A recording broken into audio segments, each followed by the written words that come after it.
Hello guys! Di kaya rin na naman nga ako ang tagapagmana ng tatay at ng mama. And for today's video, ay samahan nyo nga ho muna ulit ako sa panibagong araw ko nga hong ito. Charits!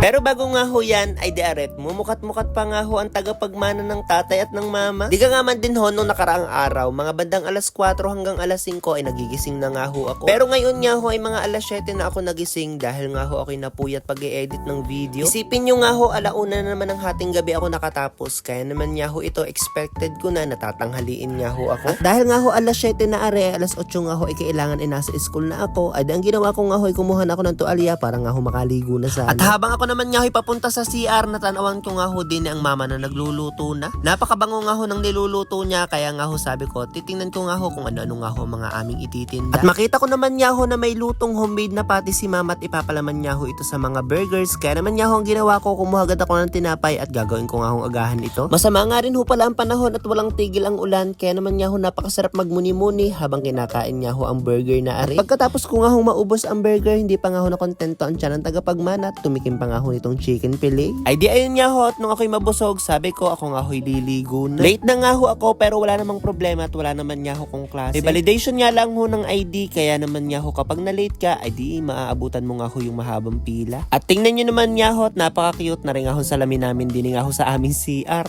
Tsari, hindi na nga rin ako masyadong nagmamadali dito dahil napakalakas din naman nga ho ng ulan sa labas, ay hindi rin naman nga ho kung makakaalis agad. At pagkatapos ko nga hong i-prepare ang aking sarili, medyo humina na rin naman nga ho ang ulan, kaya nga ho ito at pumunta na ako din sa aming paradahan. Sinilip ko na nga rin ho ang kalangitan at nakita ko nga hong napakadilim sa kalapan, kaya nga ho sabi ko, are magpa-plastic muna ako ng katauan. Di ka nga man din ho at kakabili pala ang ng motor ng tagapagmana, kaya nga ho wala siyang budget para nga ho sa kapote. Charits. Ang mahalaga naman nga ho ay didadating nga ho tayo sa school na hindi nga ho tayo parang basang sisi. Ay di rin nga ho umalis na kami ni Rusi. Charits, baka rusi namin yan. At pagkarating ko nga ho din sa tulay, awas na pala ho ang tubig din sa karsada. Panapanalangin nga ho ako na sana nga ho hindi magtuloy-tuloy ito dahil baka nga ho mamaya pag uwi ko, wala nga ho madaanan ng tagapagmana. Charits. Mabuti na nga lang ho at pagkarating ko din sa Kalapan, maliwalas nga ho ang panahon at parang hindi nga ho umulan. At pagkarating ko nga ho din sa school, agad ko nga ho hinahanap ang aking mga kaklase at mabuti na nga lang ho na salubong ko sila at papunta na nga ho sila doon nga ho sa pila. Napakahaba nga ho ng aming ipinila para nga ho sa validation na ito at pagkarating nga ho namin doon nga ho sa may bandang unahan, hindi nga daw ho pala kami kasama. Dahil ang amin nga ho mga COR hindi pa na i-release ay isa ho yun sa mga requirements para nga ho makapagpa-validate ng ID. I-reschedule na nga lang ho ito, kaya naman kami naghiwa-hiwalay na dumaretso na nga lang ho ako sa ground dahil nga ho may event dito. Nandito nga ho lahat ng karamihan ng mga estudyante at inaantay nga ho namin ang pagdating ni Governor. May groundbreaking ceremony nga ho pala ngayon para nga ho sa project ni Governor din nga ho sa aming school. At habang inaantay nga ho namin ang pagdating niya, shoutout naman nga ho din sa aking mga schoolmate na nabati nga ho sa akin. Ay nako, ang feeling.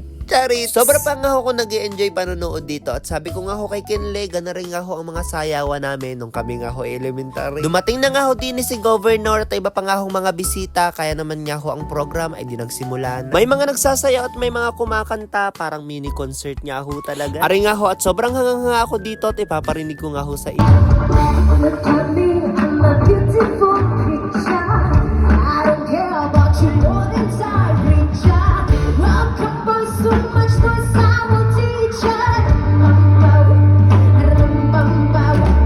Feeling ko nga ho yung schoolmate namin from Criminology Department ay susunod nga ho sa yapak ni Isay Olarte. Ay di rin nga ho at pagkatapos ng program, sinimula na nga ho agad ang groundbreaking. Sa mga taga Mindoro nga ho at napapadaan din nga ho sa may Mindoro State University, Calapan City Campus. Kung napapansin nyo nga ho yung parang malaking fish pond sa harap niya, yun nga ho ang project ni Governor. Lilinisin, papagandahin at gagawin nga ho itong park para nga ho ang mga estudyante ay pwede nga hong tumambay din. At pagkatapos naman nga ho ng groundbreaking ceremony na yon, ay di ako nga ho umalis na at pupunta nga ho ulit ako sa clinic. Habang ako naman nga ho nananakbo, amoy gasolina, kaya nga ho tiyan ko aring si Rusi. Mabuti na nga lang ho at nawapansin ko yon, malapit na nga ho ako din sa pagawa. Kaya naman nga ho pala pansin ko kaninang umaga, sabi ko bakit ubos na nga ho agad ang gasolina. Ay di ayun nga ho at nang mabuksan aring si Rusi, kita ko nga ho yung hose na butas-butas na, kaya naman nga ho pala pag nadaan ng gasolina ay tumatagas lamang siya. At pagkatapos nga ho magawa yung problema nga ho sa gasolina, ay di sabi ko nga ho ipapapaltan ko na nga rin ho ito ng langis at saka nga ho ng overall niya. Sabi ko na nga lang ho, naglambing lang siguro si Rusi dahil nga ho ang tagapagmana ay bumili na nga ho ng sariling motor niya. Dini nga ho pala ako nagdiretso sa Robinsons Mall dahil nandito nga ho yung isang branch kung saan nga ho ako nagpa-lab test. Daladala ko nga ho dito ang x-ray at mga result galing nga ho sa isa pang branch. Pero sa tunay, hindi nga ho ako nasatisfied sa service nila dito. Hindi nga ho kagaya nung nasa isang branch. Naikumpara ko nga ho ito dahil nga ho syempre pares nga ho kung may experience sa kanila. Aaminin ko na bad trip nga rin ho talaga ako at pasensya na, tao nga lang din ho ang tagapagmana. Pero kung mapapanood nga ho nila ito, alam nga ho nila kung bakit nag-iba nga ho ang mood ko. Hindi na nga ho para ikwento ko pa sa inyo, kaya naman nga ho umalis na lamang ako. At dahil nakapag-fill out nga ho ako ng aking personal information, ay diaret bago nga ho ako makaalis ng tuluyan, minatanggap nga ho akong tawag. Yung staff nga ho na hindi ko kausap kanina, siya nga ho yung humingi ng pasensya. Tinatanong nga ho kung nakalayo na ako at kung hindi nga daw ho bumalik ako, siya nga daw ho ang mag-a-assist sa akin. Gutom na nga ho ako, kaya nga ho siguro napakabilis ding magbago ng mood. Pero dahil paulit-ulit nga ho ang paghingi ng pasensya ni ma'am, ako na nga ho ang nahihiya at aray, kinalma ko na nga lang ho ang aking sarili. Kaya nagpapasalamat talaga ako sa staff na ito dahil yung concern ko kanina na hindi kayang gawin ng isang staff nila ay nagawaan niya nga ho ng paraan. Na-share ko nga lang ho yun sa inyo, kaya naman nga ho are dumaan ako sa karinderya para nga ho makakain ang tagapagmana at hindi na nga ho uminit ang ulo niya. Kaya naman nga ho kung ang video kong are nakarating sa inyo, edi paki-comment na nga lang ho kung mga taga saan kayo para nga ho ang tagapagmana edi may idea kung saan niya ho nakakarating ang mga vlogs niya.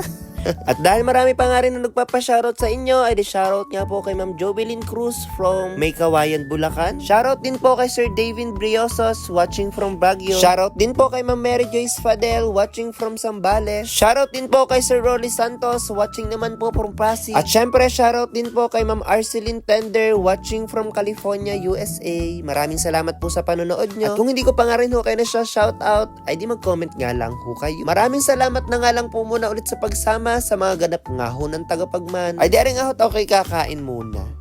Ay paano? Ay di sa isang araw na lang po ulit ha. Arurut.